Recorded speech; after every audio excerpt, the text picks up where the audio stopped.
दोस्तों 99% लोग ये गलतियां करते हैं, इसीलिए चार्ट रीडिंग में उनका एनालिसिस बार बार फेल होता है। आप लोगों को कुछ ऐसी चीजें बताने वाला हूं जो कि चार्ट रीडिंग में आपकी मदद करेंगी। अगर आप लोग बिगिनर हो तो आप लोग एक अच्छा पैसा बनाने के लिए आप लोग चार्ट को अच्छे से रीड करना और उसकी साइकोलॉजी समझ पाओगे, क्योंकि 99% लोग यही गलती करके अपना पैसा डुबाते रहते हैं और यहाँ पे सीखने पे ध्यान नहीं देते हैं। तो आप लोग थोड़ा फोकस करो सीखने पे। अगर लर्निंग अच्छे से हो जाएगी तो अर्निंग ऑटोमेटिक बढ़ जाएगी। और कुछ साइकोलॉजिकल पॉइंट हैं जो कि आपको नहीं पता है, एक बिगिनर को नहीं पता होते हैं, वो चीज़ आप लोग समझ जाओगे तो आप लोग अच्छा खासा पैसा बना लोगे। बट 99% लोगों की गलतियाँ क्या होती हैं, वो लोग चार्ट रीडिंग को एडवांस कर देते हैं, कॉम्प्लिकेटेड कर देते हैं। थोड़ा सा सिंपल चार्ट रीडिंग को सीखो और अच्छा पैसा बनाओ। ये आप लोगों का मुद्दा होना चाहिए, मेन चीज होना चाहिए पैसा कमाना, ना कि आप लोगों को कोई स्ट्रेटजी पे। एक स्ट्रेटजी फॉलो करो 6 महीने 1 साल, तभी उसका रिजल्ट दिखेगा, ना कि 1-2 दिन यूज कर लिया और पैसा बनाना सोचते हो। ऐसा नहीं होने वाला है। तो आप लोगों को कुछ ऐसी यूनिक स्ट्रेटजी बताऊंगा जिससे आप लोग पैसा बनाओगे। और चार्ट रीडिंग में कौन सी आप लोग गलती करते हो वो आप लोगों को बताऊंगा। तो आप लोग अपनी नोटबुक और पेन लेके बैठो, जिसमें आप लोग कुछ पॉइंट नोट कर लो, जिससे आप लोग वो गलतियां बार बार ना करो। तो दोस्तों लेके चलता हूं आप लोगों को चार्ट पे समझाता हूं कि किस तरह से आपको प्रॉफिट मिलेगा, किस तरह से आपको चार्ट रीड करना है और किस तरह से आपको स्ट्रेटजी को बैक टेस्ट या खुद की स्ट्रेटजी बिल्ड करना है। ये सारी चीजें इसी वीडियो में कवर करने वाला हूं, तो बड़े ही ध्यान से देखना। तो लेके चलता हूं आपको चार्ट। तो अभी मैं आ चुका हूं लाइव चार्ट पे, जो कि बिटकॉइन का चार्ट मैंने लगा रखा है। अगर आप लोगों को स्टॉक मार्केट या फॉरेक्स या क्रिप्टो किसी भी मार्केट में करते हो, जो चीज़ मैं बताने वाला हूँ वही चीज़ हर मार्केट में वर्क करती है। बस आपकी साइकोलॉजी डिफरेंट हो जाती है, माइंड डिफरेंस हो जाता है।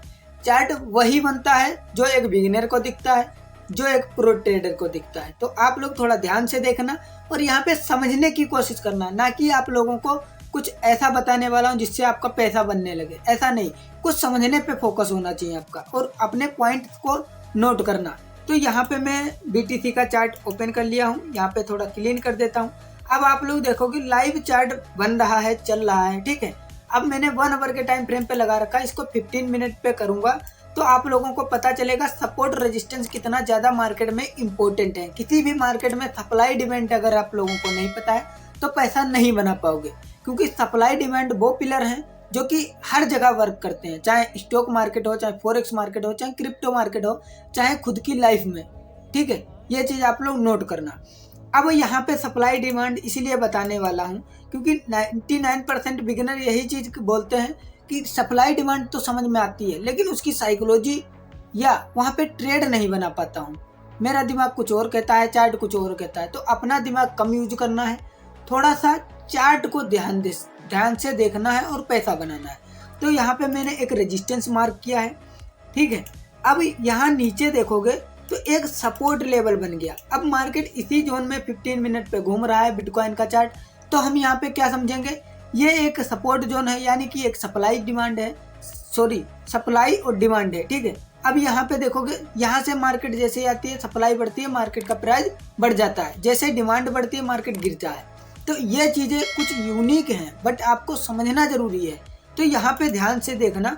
अगर कोई एक बिगिनर आए मार्केट में, उसे कुछ नहीं पता है, सिर्फ उसे सप्लाई और डिमांड पता है, तो वो क्या करेगा ये समझो। यहाँ पे वो क्या करेगा, एक रेजिस्टेंस पे वो क्या करेगा, सेलिंग का प्लान करेगा। ये एग्जाम्पल के लिए यहाँ पे एक रेजिस्टेंस एरिया बना तो वो सोचेगा भैया यहाँ से मार्केट गिर सकता है तो हम सेल कर दें और सपोर्ट पे जैसे ही आए हम बाय कर लें, ठीक है। तो वो पैसा बना लेगा। और कुछ लोग क्या सोचते हैं कि इसका ब्रेकआउट आए, फिर टेस्ट हो, फिर ऊपर का प्लान करेंगे।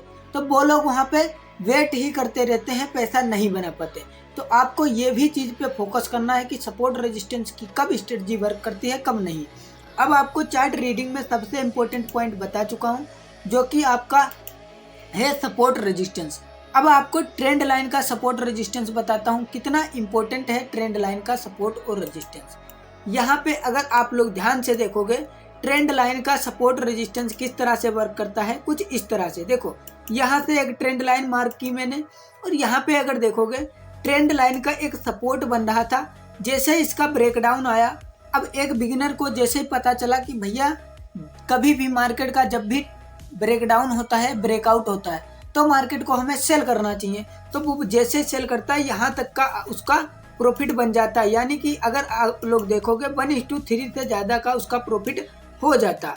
अब एक एडवांस ट्रेडर क्या सोचेगा, भैया थोड़ा बैक टेस्ट कर लेता है, ये कर लेते हैं, वो कर लेते हैं, वो यहाँ पे पैसा नहीं बना पाएगा। क्यों? क्योंकि यहाँ पे एक बिगिनर जिसे कुछ नहीं पता वही पैसा बना सकता है। और दूसरा एग्जाम्पल आप लोगों को ये दो ट्रेंड लाइन और सपोर्ट रेजिस्टेंस की स्ट्रेटजी है, यह चीज़ आप लोग बैक टेस्ट करके जरूर फॉलो करें, तभी आप लोग पैसा बना सकते हैं। और चार्ट रीडिंग में आप लोगों को इम्पोर्टेंट पॉइंट बताने वाला हूँ। पहला पॉइंट है, चार्ट रीडिंग करते समय अपना दिमाग नहीं लगाना है। क्यों? क्योंकि अगर मार्केट गिर रहा है, ध्यान से देखो, अगर मार्केट गिर रहा है, कहीं से ऊपर से नीचे आ रहा है या नीचे से ऊपर जा रहा है, एग्जाम्पल के लिए यहाँ पे मैं थोड़ा सा बनाता हूँ, आप लोगों को समझाता हूँ। एग्जाम्पल के लिए मार्केट कंटिन्यू इस तरह से लोअर लो बना के मार्केट नीचे आ रहा है। अब रिटेलर यहाँ पे ये चीज़ सोचते हैं कि मार्केट अब इतना गिर चुका, अब तो मार्केट ऊपर जाएगा। नहीं भाई, यहाँ पे क्या होगा, एक सेलर होगा जो कि यहाँ पे बड़ा पैसा लगा के, यहाँ पे बड़ा पैसा लगा के, यहाँ पे बड़ा पैसा लगा के, 3 जगह पे मार्केट को गिराना चाहता है। और आप एक रिटेलर हो तो आप यहाँ पे उसके अपोजिट डायरेक्शन में ट्रेड लोगे तो आपका पैसा नहीं बनेगा। एक ऑपरेटर की डायरेक्शन अगर पकड़ना है तो ट्रेंड के साथ आपको ट्रेड पकड़ना पड़ेगा, यानी कि ट्रेंड इज योर फ्रेंड। ये चीज़ आप लोगों ने कहीं ना कहीं सुनी भी होगी और नोटिस भी की होगी मार्केट में। अगर आप लोग ट्रेंड की डायरेक्शन में ट्रेड प्लान करोगे तो आप लोगों का प्रॉफिट होने के हाई चांस रहते हैं और यहाँ पे पैसा भी बनता है। अब आपको क्या करना है, ट्रेंड के साथ कैसे प्रॉफिट बनाना है। यहाँ पे मैं थोड़ा सा इसको डिलीट करता हूँ चार्ट को। अब आप लोग समझो, यहाँ पे जैसे ट्रेंड इज योर फ्रेंड का नाम आता है तो आपको क्या करना चाहिए, जैसे मार्केट आपको पता चली इस लेवल से इस लेवल तक जाता है फिर गिरता है, तो नेक्स्ट मूव होगा जैसे ही आप लोगों का मार्केट यहाँ पे आएगा और आप तुरंत सेल कर दोगे तो आपका प्रॉफिट हो जाएगा। अगर आप ये सोचोगे कि थर्ड पॉइंट पे आ चुका है, अब तो मार्केट यहाँ से ऊपर जाएगा, आप लोग अपसाइड का प्लान जैसे करोगे आपका स्टॉप लॉस हिट हो जाएगा और आप लोग लॉस में हो जाओगे। तो आप लोग ये चीज़ भी मिस मत करना, इस चीज़ को नोट कर लो और इस चैनल को सब्सक्राइब कर लो, क्योंकि ऐसी इंपॉर्टेंट चीज़ें कोई आपको यूट्यूब पे नहीं बताने वाला। जो मैं खुद की लाइफ में इम्प्रूवमेंट देखता हूँ वही चीज़ें आप लोगों को बताता हूँ। तो दोस्तों कमेंट करके ज़रूर बताएं कि वीडियो कैसी लगी। उस टॉपिक में ज़रूर कवर करूँगा जो आप लोगों का कमेंट रहता है। तो आप लोग कमेंट करें अपने टॉपिक को, मैं आप लोगों की नेक्स्ट वीडियो वही बना दूँगा।